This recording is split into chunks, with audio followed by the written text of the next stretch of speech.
Olá, sou Bruna Azevedo, professora de Responsabilidade Socioambiental. Vamos falar agora a respeito da crise ambiental atual e, para isso, vamos responder 3 questões. Qual a importância da preservação dos ecossistemas na atualidade?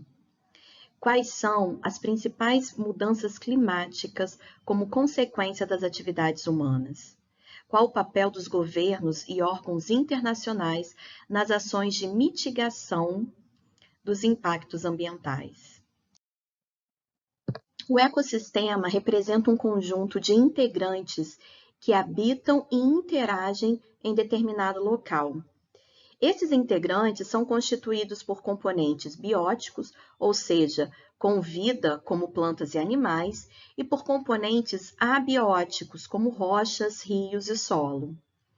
Esses integrantes têm dependência mútua, pois para ter vida são necessários componentes abióticos, como a água.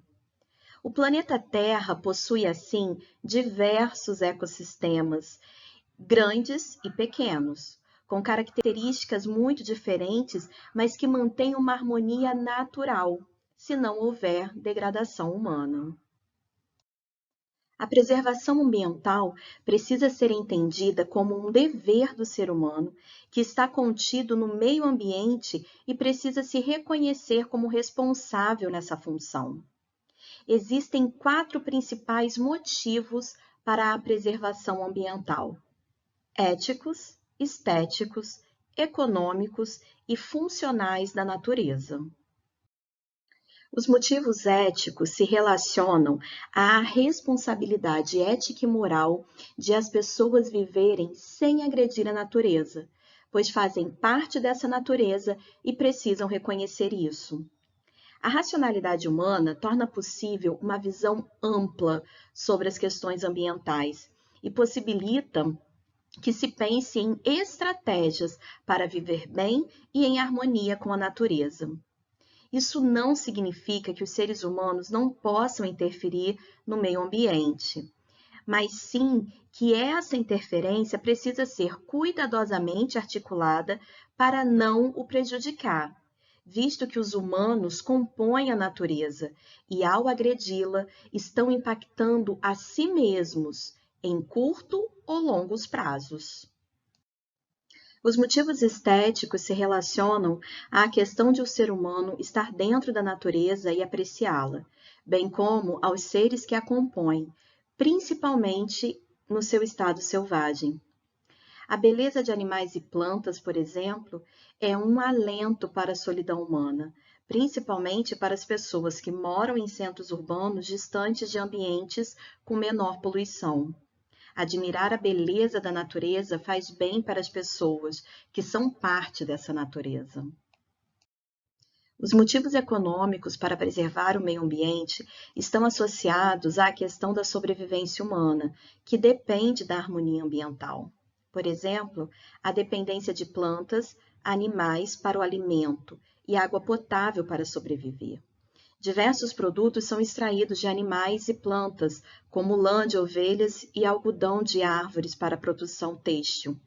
Assim, produzir com responsabilidade ambiental precisa ser o lema das instituições para manter a economia ligada diretamente ao meio ambiente. Os motivos funcionais de preservação se referem ao fato de que tudo que existe na natureza funciona de forma interligada. Então, o que afeta uma parte acaba por afetar outras. Por exemplo, a poluição do solo prejudica o plantio, bem como a poluição da água afeta a pesca e a sobrevivência de pessoas e animais. Assim, a natureza é um conjunto de componentes harmonizados. Por isso, desestabilizar esta harmonia gera consequências negativas para todos. As mudanças climáticas são eventos que ocorrem no planeta Terra com o passar do tempo e podem acontecer de forma natural ou com as ações humanas. As mudanças climáticas decorrentes das ações do ser humano impactam negativamente de forma que aceleram o processo que deveria acontecer de forma natural, ou seja, regulado pelo próprio ambiente. O efeito estufa é um acontecimento natural em que parte do calor do Sol fica retido na Terra, proporcionando condições favoráveis para a vida se desenvolver. No entanto, as emissões de poluentes, como alguns gases que ficam no ar, aumentam o efeito estufa e o calor. O efeito estufa gera graves consequências para a natureza a longo prazo, como o aumento da temperatura do planeta que causa o derretimento das geleiras no Ártico, provocando a elevação do nível do mar, o futuro desaparecimento de algumas ilhas habitadas, o desaparecimento de alguns ecossistemas e a alteração do funcionamento de outros. Além disso, o aquecimento, segundo a WWF, aumenta a possibilidade de tempestades, inundações e furacões.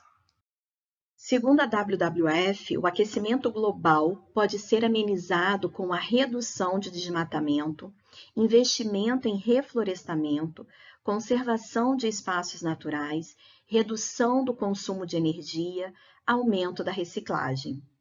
Os governos e órgãos internacionais podem e devem contribuir para o incentivo dessas ações. Porém, a sociedade também precisa ter consciência de preservação ambiental. Cada país tem a responsabilidade de cuidar de seu próprio território para que sua população tenha condições de viver com qualidade de vida. As leis nacionais ambientais têm direitos e deveres de acordo com as características, os problemas e as soluções possíveis do país. Também existem acordos internacionais entre países para fortalecer os cuidados com o meio ambiente, que são de responsabilidade global. O Ministério do Meio Ambiente possui relevante papel nas questões ambientais, visando estabelecer políticas e programas de proteção ambiental. Veremos agora a atuação da legislação brasileira sobre o meio ambiente. A A3P refere-se à agenda ambiental na administração pública.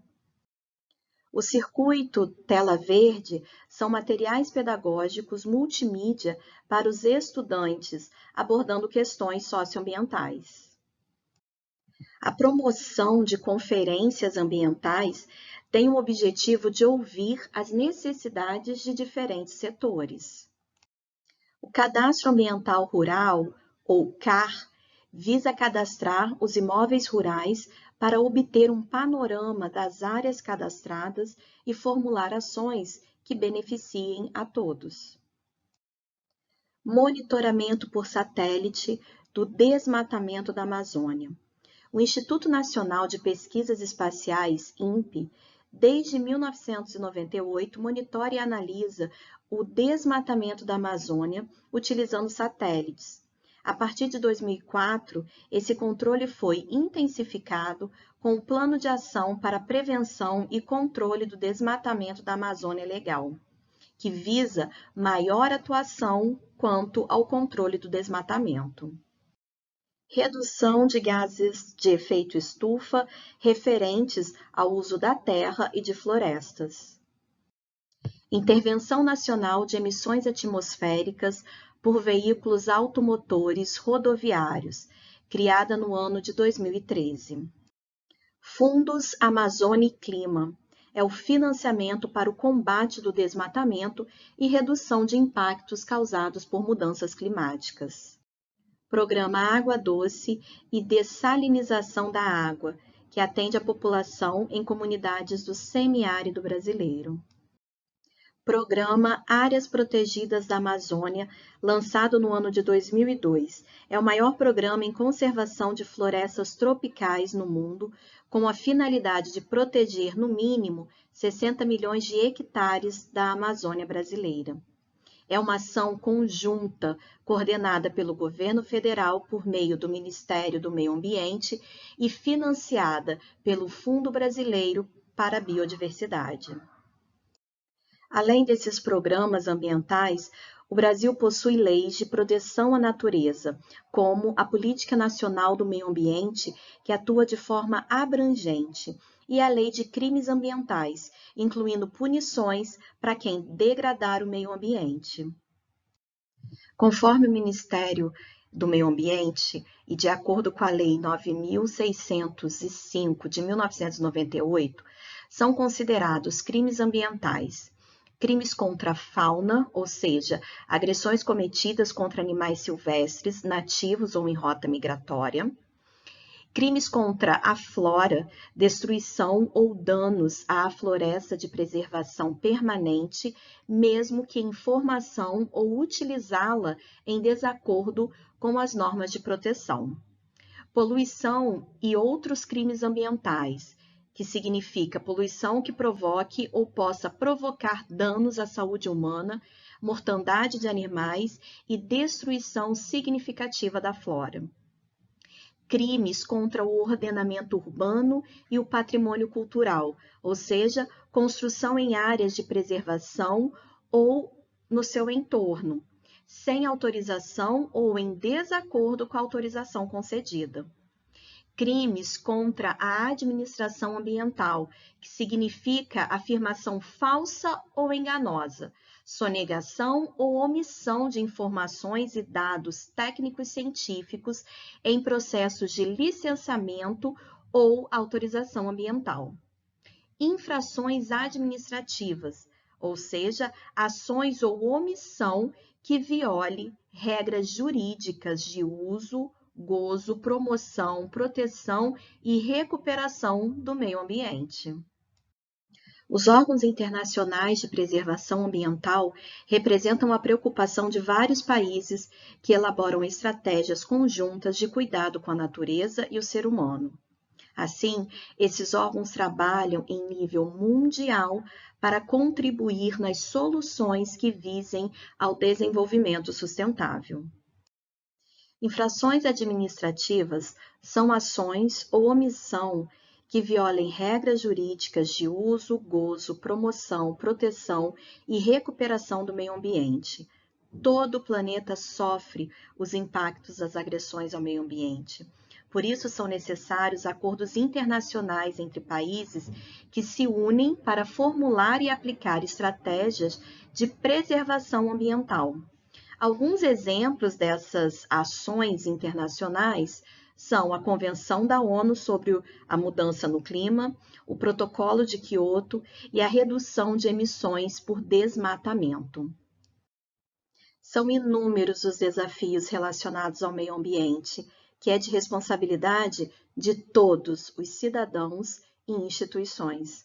Para isso, que existe legislação nacional e órgãos internacionais de apoio ao desenvolvimento sustentável.